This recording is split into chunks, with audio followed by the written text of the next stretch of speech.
We get so distracted sometimes, worrying about the wrong things. We don't even realize we have unseen forces that always have a way of getting us back on track. Our loved ones, they lift us up when we're down. The memories we share wash all the pain away. They remind us how precious life is and what a gift it is to get another chance and to continue writing where they left off. This is our dedication piece to Nana. Hey everyone, I'd like to introduce to you my mom, Josette, aka Josie, aka Coach Spin Diva, aka Coach JoJo, aka JoJo, aka I'll say it and I'll say it again. Hey. As she passed away, Nana has been a huge inspiration when it comes to my creativity, I will say. And I'm going to have Mom answer us a few questions in terms of going through the transitions of life. Death is a huge part of life. And yeah, we're going to get into the deepness of this. So, Nana, who was she to you? Nana, my mom, Joanne Tomlinson, was an amazing woman. She stood for peace. She stood for fair. Everybody came to her to talk about what should they do. And she never took sides. She was all about doing what was right, doing what was fair for both parties. Nana set the tone for education in my life. Nana carried the weight of the mother and father in my life. Nana was just a special, amazing woman. And she was an inspiration to my life in more ways than one. And then when she became a grandmother, what was that like? When she became a grandmother, her grandkids was her world. She loved her grandkids. She was always teaching her grandkids, and she was a teacher, educator. So am I. I'm an educator as well too. And each time she would come around her grandbabies, she would always want them to read, read, read. She would talk to them. She would laugh with them. She was a great grandmother. I can truly say that about my mom. She loved her grandkids. Yes. All right. So then, when hard times occur and you think of Nana, what advice of strength would she give to you?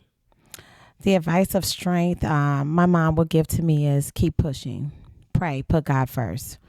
There's nothing too hard for God. That was her words. There's nothing too hard for God. Keep going, no matter how hard it gets, no matter how hard it seems, you can do it. And then how did Nana display strength? In times of when we remember those who came before us, we remember the superpowers of them. So how did Nana display her strength and or superpowers? I feel like my mom displayed her strengths to others. She really didn't display it as much. She kind of handled it in a different light, and she kept it to herself and God. She'll pray. She's a praying woman, and she kept a lot of things to herself because she didn't want to worry others on things that could have bothered her or things that she was worried about. She just displayed her strength in such a way where she didn't want others to be hurt by it or bothered by it. And she'll just result to God and pray. Wow. Faith has been a huge theme throughout this entire series. And if you had to give us a quote in regards to that, just to, get a little quote, memorable quote about faith, what would you say? Regarding what Nana would say or what I would say? What you would say through the teachings of Nana. Keep going. And don't stop. Keep going and don't stop. Put God first. Wow. That is so good. Wow. So then, Nana and her transition, with everything that we remember, how take us through the journey of that, you know, yeah, take us through the journey of The journey of Nana in what way? that. Her transition. Her transition when she became sick. Mm-hmm. We didn't know. We didn't know. It was around COVID time. And we didn't know. I talked to my mom every single day and she acted as if nothing was wrong. I heard it in her voice. She was sick. I heard that, but she had just given up cigarettes and she said, "Oh, there's nothing wrong with me. That's part of giving up cigarettes. I'm a cough. I tried to get her to go to the doctor. She was kind of afraid to have us come into her house. So it was just a difficult time. She just said she was okay. And then we found out later she was really ill. She was sick and she had cancer and pneumonia and passed away. So then at that time, once you kind of found out that Nana was sick, what energy came to you? Did you go into savior mode? Did you go into like what mindset were you in? Because death, I feel like, activates a lot of our supernatural ways in a way. We're somehow connected. You knew she was sick. Okay, something's going on. Like what powers in you showed up, I guess. The powers that showed up as... Did you go into savior mode? Did you go into, okay, everything's fine kind of mode? Like what came up in you? Fear. Did you go into that? Oh, okay. Fear. Explain us to what fear looks like when it comes to death. Fear came up because I know the type of mom that I have. She'll hide things and not really be clear as to what's going on. So we wouldn't have to worry. And that transferred fear into me, and for me to pray, resourced her sisters as well. And we just really tried to come together to see what we could do. What advice would you give to someone who is experiencing fear when it does come to an ill family member going through a transition? Take control. I would say take control. If I had to do it all over again, I would have stepped up to the plate and had more control. I would suggest, if you are concerned about your loved one at any point and you feel as if they may be not telling the truth or something else is going on, get in there and try to do any and everything possible that you can. And if that means taking control, no matter what they say, take control. Yes, I would definitely. Involved as much as possible and being very vocal, because we only live once. We can't not act on these things that, bring concern to us. So, yes, that's really good. Taking control. So then, now that it has been a few years, it's been about it'll be 6 years in October 28th. Do you feel closer to Nana even though she has transitioned?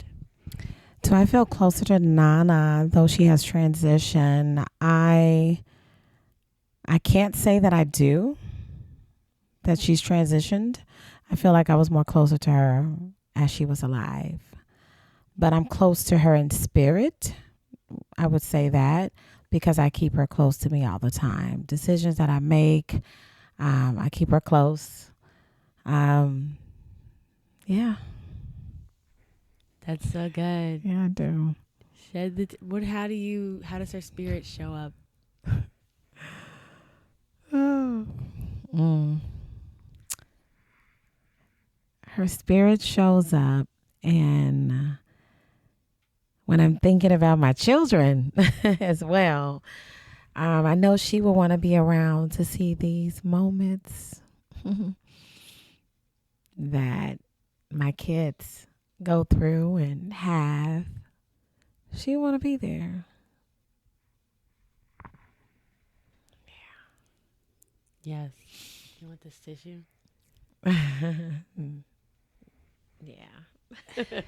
Nana has always showed up. She was always the one to show up, like, for a lot of people. Everybody. For everybody. She was a true supporter. Mm-hmm. So then, with that energy, and her spirit coming up, wanting to witnessing these moments, that's amazing. So then, what do you remember her most for besides her eminent support? I remember her most for guiding me through a childhood of faith. She set the tone in a home for us to be God-filled, a family. And we went to church all the time. So her faith was so strong. So I remember her most for, again, setting that tone and just being a mother of strength and education and love. Yes. So then, what would you, or how would you describe the process of life now that you've kind of been through, the circle in such a way, coming into your golden years? How would you describe the process of life, and what advice would you give to one who is younger and coming into the process of life? I would describe the process of life. It's a journey. It's a journey. Have goals set. Set your goals. Have boundaries set. Set them. And do not internalize everything and take everything so personal. Speak up. Talk to your loved ones. Life is not about keeping secrets. Life is all about making a difference in someone else. So if you can tell your testimony to someone else so they can learn from the mistakes that you have encountered in your life, do it. Each one teach one. That's what we're here for. But life is a journey, and have faith, keep pushing, and don't stop. Yes. What do you want to be remembered for? I want to be remembered for my strength, my love that I give to my children and to my loved ones around me. I'm happy, because I am happy. I am happy, and I set the tone in my house for us to be full and filled with God and having that faith, and keep yourself strong. We are going to fall, but if you can look up, you can get up. Get back up and try again. Keep trying. Don't stop. Yes. So, because faith is important in order to deal with the transitions in life, including death, what advice would you give to your younger self when it does come to facing this pivotal theme of death in your life? It's inevitable. What advice would you give young Josie? It's okay to cry. God gave you tears to cry. It's okay to cry. A lot of times I would hold them in, but it's okay to cry. Mourn through your process. Take time out for yourself. My mom used to always tell me, Take time out for yourself. Stop jumping around doing everything for everybody. Take time out for you. Rest. If I had to do it all over again, I would have taken time out for me to rest. I'm now taking time out for myself now that my kids have gotten to be adults. But take time out for yourself and think before you act. Think before you react. And also reflect. Reflect on your day. Reflect on how you can get better the next day. Yes. Love that a lot. Give us a final quote for what you only live once means to you. You only live once means to me that you have to live full. Whatever your desires are out there, live it out and do it. Don't hold back and don't be afraid to do it because you only live once. Period. And we all gotta go one day. Add something to that. We all have to go one day. So don't be afraid to try new things. Don't be afraid if you're dealing with something inside of your body. Don't be afraid to share with your loved ones because we need to know. It's not a secret. We need to know because we need to be there to support you. And you need the love to get you through it. Yes, you need that community involvement. You need the family. You need the support. That is so important to have that support. And as you have that support, it can really help you evolve into a stronger healing process, I feel. So don't be afraid. Speaking of support, so then how would you describe how to know who supports you and who is there for you? Because especially through death, you get to see who's real and who's not. So what in that whole process showed you who was for you and who was against you? How did you know? Well, you'd kind of know the people who you are closest to. You know, I feel like you know because I knew. And sometimes though you know, you still be afraid to say something. And people are worried. I don't want to worry my loved ones, so I'm just going to ride this out on what the doctor said.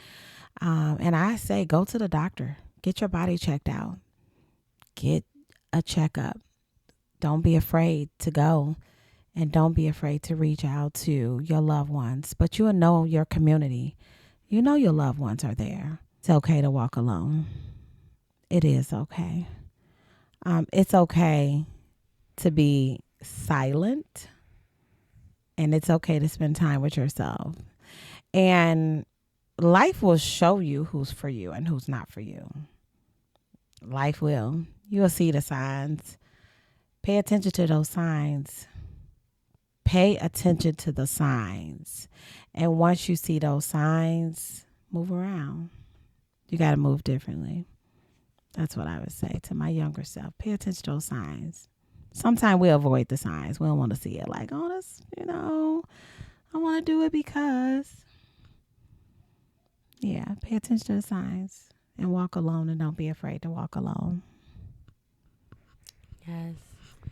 Well, thank you so much for taking us through the journey of life, death, and just,